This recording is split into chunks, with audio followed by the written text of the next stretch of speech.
इस वक्त एक बड़ी खबर आ रही है महाराष्ट्र से। महाराष्ट्र आतंकवाद निरोधक दस्ता यानी ATS ने 21 वर्षीय इंजीनियरिंग छात्र अयान शेख को गिरफ्तार किया है। उस पर पाकिस्तान स्थित आतंकी संगठन जैश ए मोहम्मद और प्रतिबंधित वैश्विक संगठन Islamic state of Iraq and Syria से कथित संबंध होने का आरोप है। यानी कि अयान शेख के अलेजिडली JEM और ISIS से संबंध है। ATS के अनुसार अयान शेख के खिलाफ गैर कानूनी गतिविधियां अधिनियम की कड़ी धाराओं के तहत मामला दर्ज किया गया है। उस पर धारा 38 जो किसी आतंकी संगठन की सदस्यता से जुड़ी है और धारा 39 जो आतंकी संगठन को समर्थन देने से संबंधित है लगाई गई हैं। इसके अलावा भारतीय न्याय संहिता की धारा 152, 196 और 197 के तहत भी केस दर्ज किया गया है। ATS को गोपनीय सूचना मिली थी कि मुंबई के कुर्ला, विक्रोली और नांदेड़ क्षेत्रों के कुछ युवक प्रतिबंधित आतंकी संगठनों के संपर्क में हैं। इसी इनपुट के आधार पर 3 मार्च 2026 को कुर्ला, शिवाजी नगर और नांदेड़ में 3 संदिग्धों के ठिकानों पर तलाशी अभियान चलाया गया। तलाशी के दौरान संबंधित व्यक्तियों से पूछताछ की गई और उनके मोबाइल फोन तथा अन्य इलेक्ट्रॉनिक उपकरण भी जब्त किए गए। इन उपकरणों को आगे की जांच और सत्यापन के लिए कब्जे में लिया गया है। मामले की विस्तृत जांच महाराष्ट्र ATS द्वारा जारी है। इस वक्त की बड़ी खबर यही कि इंजीनियरिंग छात्र अयान शेख को गिरफ्तार किया गया है। JEM और ISIS के साथ कथित लिंक थे। महाराष्ट्र ATS की कुर्ला, विक्रोली में छापेमारी के बाद यह अरेस्ट हुई है।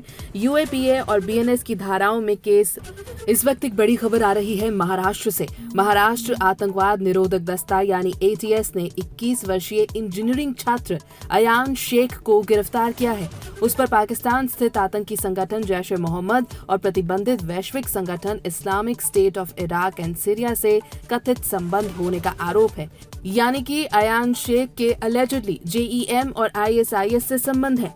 ATS के अनुसार अयान शेख के खिलाफ गैर कानूनी गतिविधियां अधिनियम की कड़ी धाराओं के तहत मामला दर्ज किया गया है। उस पर धारा 38 जो किसी आतंकी संगठन की सदस्यता से जुड़ी है और धारा 39 जो आतंकी संगठन को समर्थन देने से संबंधित है लगाई गई हैं। इसके अलावा भारतीय न्याय संहिता की धारा 152, 196 और 197 के तहत भी केस दर्ज किया गया है।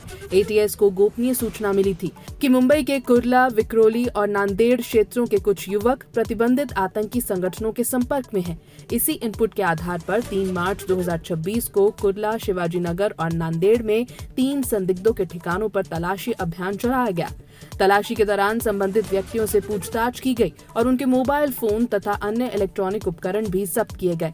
इन उपकरणों को आगे की जांच और सत्यापन के लिए कब्जे में लिया गया है। मामले की विस्तृत जांच महाराष्ट्र ATS द्वारा जारी है। इस वक्त की बड़ी खबर यही कि इंजीनियरिंग छात्र अयान शेख को गिरफ्तार किया गया है।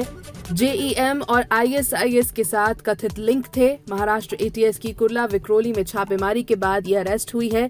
UAPA और BNS की धाराओं में केस दर्ज किया गया है।